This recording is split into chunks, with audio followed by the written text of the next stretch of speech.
It's way more egregious than I expected. You know, I thought there were donations and people were giving money, but there are some people probably giving money for the noblest of reasons to the foundation. Some people not apparently giving money not for the noblest of reasons. And this uranium story, where there's a connection where the Secretary of State nominally sits on this government body which gives okays to mergers with national security implications, and then a company deeply involved in that kind of merger, giving lots of money in the opportune moment to the Clinton Foundation.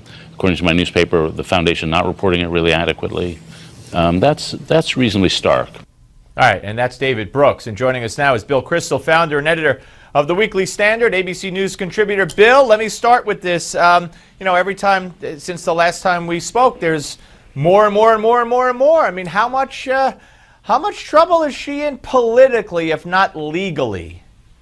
She's in trouble, real trouble, the moment a Democratic candidate or potential candidate, elected official, attacks her. You know, if it's just the media, it's sort of, you know, fine, but if there's no legal, you know, if ultimately she's not prosecuted by this justice, and I think that's unlikely from this Justice Department, it'll just be noise and she'll manage to slough it off.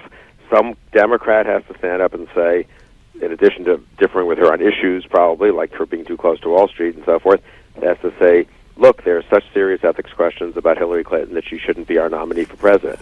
The moment anyone says that, O'Malley, Sanders, Jim Webb, obviously Elizabeth Warren, but it doesn't have to be really a high profile. Anyone who's elected who might run, it takes it to a whole different level. Otherwise, it's sort of, you know, it's such a difference if a candidate, if a Democrat has the nerve to say that, Hillary Clinton should not be our nominee. That's the moment it gets real serious. Yeah, and you know, we hear so much about how they went to Nixon and said, you know, Mr. President, it's time. Can you picture, forget the O'Malleys and the aforementioned lower-level possible candidates, could you see a significant party member or sitting member of the Senate or the House actually doing that? Seems hard to believe, but the Clintons have a pretty good machine going there, and she'll be the first woman president. But you're right, the Nixon. I hadn't really thought about the Nixon analogy. That's not a bad one. It wasn't just the people privately came to him. People publicly said, "I'm sorry, I can't support Richard Nixon anymore." Howard Baker, James Buckley, right, the very distinguished conservative senator from New York. So that's the question: is someone of stature going to, or even someone who's just an elected Democratic official, going to say, "I'm sorry, too much. This is just too much." Yeah, very, very interesting. All right, let's switch gears. You were in Las Vegas at the RJC convention. Adelson was there, and George W. Bush actually spoke. It was closed to the press. I don't know if you were in there or not, but you know a lot about what he had to say, and finally taking off the gloves, if you will, and criticizing Obama. Yeah, I had another commitment that evening, but I talked to many people who were there. He really surprised, kind of frankly, scheduled something else, but I thought, well, President Bush is a wonderful guy, but he's not going to say anything. He's been so cautious over the last, polite and deferential over the last 6 years.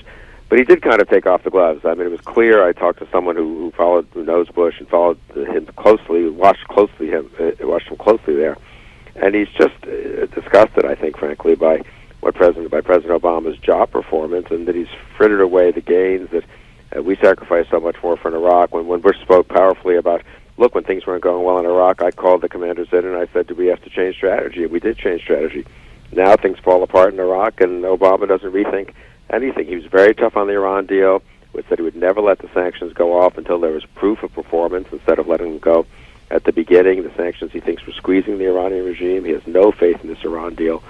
So I think he let people see his views, and I think he really feels personally that, he's very, more than I would be, he's very, deferential to the next president, and sort of doesn't want to be a public critic of his. But I think he's deeply worried about the future of the country. Well, he certainly proved that he could contain himself for 7 years or 6 plus years. So I think he did a good job. All right, I heard from another guest that was there also that he spoke to Ari Fleischer, and Fleischer on the board of the RJC indicated that right now it's Bush and Scott Walker that appear to be the two top candidates, or that they favor because they have a chance to win, and Rubio moving up. What's your take on who that? I'd say Bush support was a little less than I would have expected. I think Rubio and Walker, a lot of sentiment for both, especially Rubio. I would say, though, the big story of the weekend actually was Cruz. Ted Cruz gave a speech, and this has been reported elsewhere, so I don't feel I'm violating the off-the-record rules, that was just outstanding on Saturday morning. 5 standing ovations.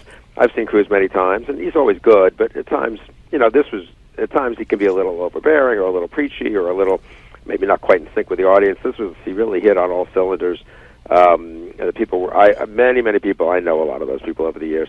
I've talked to them before this event, before Cruz's talk, and it was sort of, well, I respect Cruz, he's good on Israel, but, we couldn't nominate him, he's too conservative, and he's too confrontational, and I got some real questions. And they changed their Coming mind, out, it was, boy, that was something. I still worry that maybe he couldn't win, but boy, I got to rethink this. I mean, that was something else. Interesting. Bill Kristol, always great talking to you, sir. Thanks, Steve. Be well. Thank you. All right, ladies and gentlemen, when we come back, author of The War on Men, Susan Venker will join us. Don't go away.